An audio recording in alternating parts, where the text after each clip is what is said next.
Sir আপনি এমনভাবে বলতেছেন যে এরা আইসা বৈশা পড়ছে, এদেরকে তো প্রফেসর ইউনূসের সরকারি নিয়োগ দিচ্ছেন স্যার।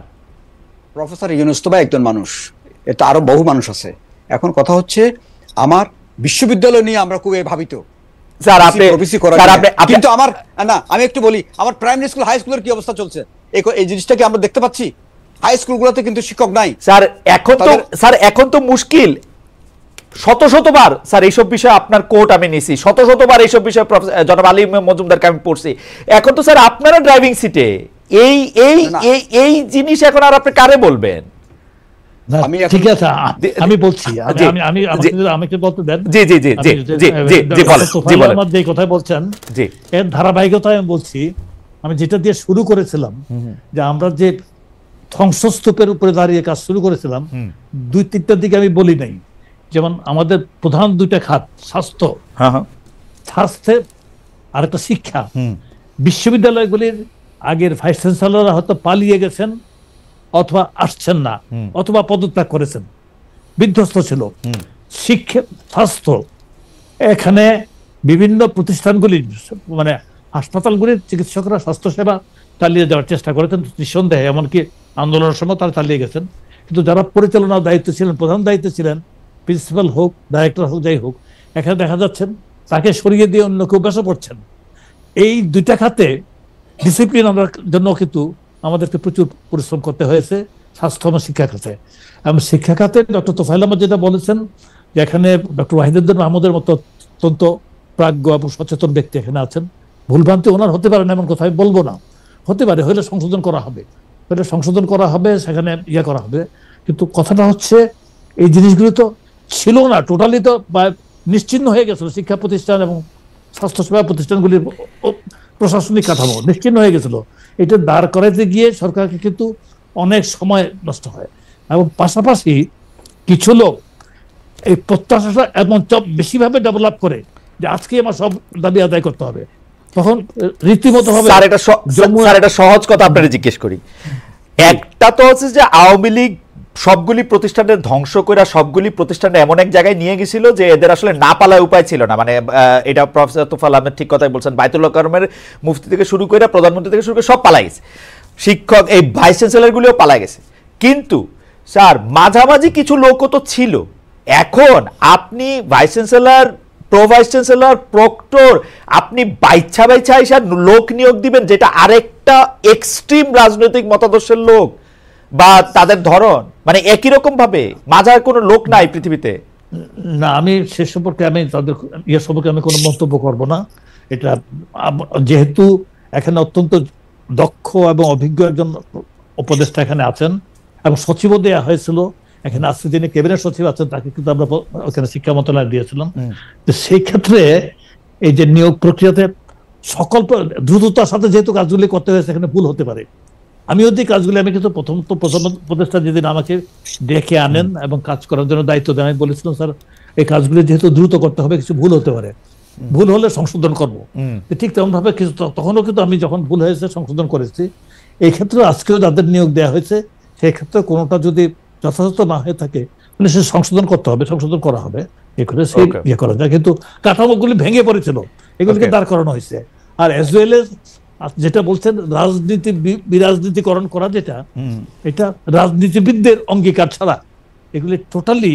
স্যার আপনারা তো রাজনীতিবিদ না, কিন্তু আপনারাও কি বেশিরভাগ সিদ্ধান্ত একটু পপুলিস্ট জায়গা থেকে নিতেছেন, বেশিরভাগ জনতুষ্টিমূলক সিদ্ধান্ত নিচ্ছেন? না, জনগণের সন্তুষ্টির কথা তো বিবেচনা সবাইকে রাখতেই হবে, এটা রাখতেই হবে জনগণ যাতে খুশি হয়। যেমন আমরা ওএমএস বাড়াই দিচ্ছি বা করছি যাতে জনগণ যাতে উপকৃত হয়, খুশি হয়। জনতুষ্টি ব্যাপারটা কিন্তু খুব খারাপ শব্দ না, কিন্তু এটা ভালো শব্দই। তবে ব্যাপারটা হচ্ছে অযোগ্য লোক যাতে না হয় এবং সে যাতে কোনো একদিকে হেলে না পড়ে, ওই জাতীয় লোক হওয়া উচিত সকল ক্ষেত্রে, এটা আমি মনে করি। এক্ষেত্রে কোনোটা ভুলভ্রান্তি হলে সংশোধনের সুযোগ আছে। স্যার আপনি একটা অসাধারণ, স্যার প্রফেসর তোফায়েল আহমেদ, আমি একটা অন্য প্রসঙ্গে যেতে হবে, আমি এই প্রসঙ্গে আবার আপনার কথাও শুনবো, আবার এইটার কথাও শুনবো।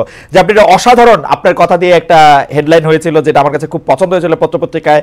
আপনি বলেছিলেন জনাব আলী মজুমদার, আমিও মধ্যবিত্ত, নিজেই বাজার করি, চাপে আছি। আমার খুব পছন্দ হয়েছিল আপনার উক্তি। এখন সবজির বাজারে স্বস্তি থাকলেও মুরগির বাজার, তেলের বাজার, চালের বাজার চড়া। ইদানিং আপনার বাজার করার অভিজ্ঞতা আর আছে কিনা? প্রধান উপদেষ্টা ডক্টর মোহাম্মদ ইউনূস আমাদের সবার প্রিয়, এবং আমি জনাব তোফায়েল আহমেদের সাথে একমত যে তিনি এসে এই সময় হাল না ধরলে বিদেশে বা আন্তর্জাতিক অঙ্গনে হয়তো আমাদের বড় সমস্যা হইতো। সম্প্রতি এক সাক্ষাৎকারে বলেছেন, স্যার আপনারা খেয়াল করেন যে যে আপনারা মানে উনি বলছেন যে তারা মানে প্রফেসর ইউনূসরা ভাগ্যের উপর ছেড়ে দিয়েছেন ব্যাপারটা। বাজার ও দ্রব্যমূল্য কি স্যার আপনারা ভাগ্যের উপর ছেড়ে দিয়েছেন না কিনা? না, ব্যাপারটা হয়তো উনি এমনি কথার কথা হিসেবে কথাটা বলেছেন আর কি। আসলে তো ব্যাপারটা হচ্ছে কি, বাজারটাকে নিয়ন্ত্রণ করা বলা যায় না, চালের দামটা আমি নির্ধারণ করে দিতে পারি না, মার্কেট রেগুলেট করবে। কিন্তু মার্কেটটা যাতে রেগুলেট করা যায়, যার জন্য মার্কেটে আমরা ফুড গ্রেন ইনজেক্ট করি, যেটা চাল কি যেটা বলেন চালের দামটা কম রাখার জন্য আমরা ইনজেক্ট করি। আমরা বিদেশ থেকে কিনে আনি, প্লাস বর্তমানে আমানের সময় লোকাল প্রকিউরমেন্ট চলছে, এটা আমরা ক্রমান্বয়ে ইনজেক্ট করে যাচ্ছি। আপনার ওএমএস টিসিবির মাধ্যমে আমরা করছি, সেই চালও আমাদের খাদ্য বিভাগের গোডাউন থেকে যাচ্ছে। খাদ্য বিভাগের ওএমএস আছে, তারপরে খাদ্য বান্ধব কর্মসূচি বলে 5 মাস 50 লক্ষ মানুষ 30 কেজি করে প্রতি মাসে চাল পান, সেটাও আমরা করে যাচ্ছি। এই চালগুলি কিন্তু যাচ্ছে, তারা কিন্তু বাজারে চাল কিনতে যেতে হচ্ছে না, সুতরাং এটা কমে যাচ্ছে। সুতরাং একেবারে আপনার বাজারটা, চালের বাজারটা নিয়ে কিন্তু একটা ড্রামা আছে, কিন্তু এখানে এমন পর্যায়ে এটা কমানো যাবে না বা কমানো ঠিক হবে না যখন আবার বলবে যে চাষি তার না না, অবশ্যই অবশ্যই অবশ্যই অবশ্যই অবশ্যই চাষি যাতে দাম পায় সেটার পক্ষে আমি, এবং আমার কাছে মনে হয় যে এটা, কারণ কৃষক যদি চাষ করা ছেড়ে দেয় তাহলে আমাদের সবাইরই কিন্তু আমদানি করা খাবারের উপরে নির্ভরশীল হতে হবে। ডলার তো চিবায় খাওয়া যাবে না, ডলার তো চিবায় খাওয়া যাবে না। বড় একটা ডিলেমার মধ্যে আমরা থাকি। আমরা চেষ্টা করছি যাতে মানুষের ক্রয় সীমার মধ্যে থাকে, অ্যাজ ওয়েল এজ চাষি যাতে তার উৎপাদিত পণ্যের ন্যায্য মূল্য পায়। স্যার ওই যে মাঝখানে যাদের কথা শুনতাম, ওই মধ্যস্বত্ব ভোগকারী, দালাল, চাঁদাবাজি, এগুলি কি স্যার আপনি কেমন দেখেন? আগের মতোই আছে, বাড়ছে কমছে, কি হয়েছে? না, আপনার মধ্যস্বত্ব ভোগী তো আপনার ধরেন হোলসেলার, রিটেলার, এগুলো তো থাকবে, সিস্টেমের মধ্যে থাকবে, সারা পৃথিবীতেই বোধহয় আছে। কারণ মেঘনা থেকে মাছ ধরে এনে জেলে এখানে বাজারে বসে মাছ বিক্রি করবে না, বিভিন্ন মধ্যস্বত্ব ভোগী থাকবে। চাঁদাবাজি আগের মতো নাই, সেই অবস্থাটাকে আমি অবশ্যই বলতে হবে। তবে চাঁদাবাজি একেবারে ইয়ে করা গেছে তা না, রাতারাতি দেশটা বেহেস্ত হয়ে গেছে বা বেহেস্ত হয়ে যাবে এই প্রত্যাশা করাও ঠিক না, হয়ে গেছে এমন দাবি করাও ঠিক না। এটা গ্রাজুয়ালি নিতে হবে ওইদিকে, আগের মতো অবস্থানে নাই, অবশ্যই এটা আমি বলতে পারবো।